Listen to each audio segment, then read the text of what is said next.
Duppy escaped from getting catch.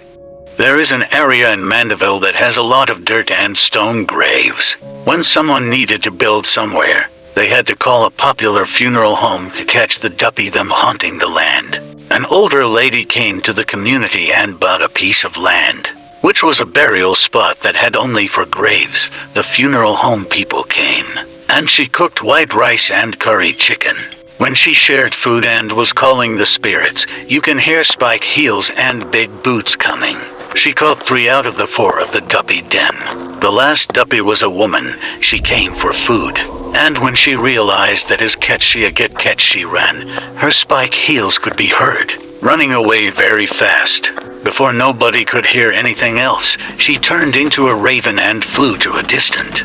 A man was living topside the land. So the angry Duppy woman went up there to hold him down in the night when him come from party. That night, he saw a woman in a wedding dress come over him.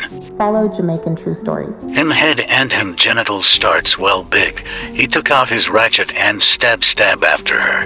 And fling her off him and start run to him family house but drop dung as him reach. That same night, his mother got a dream from him granny telling her to run go wet him up with some alcohol, and that he was done at a wash stand. Granny Duppy tell his mother that he should not worry, because the mark in him face is her hand catch him when she was helping him to fight off the Duppy. Check out the playlist below for more.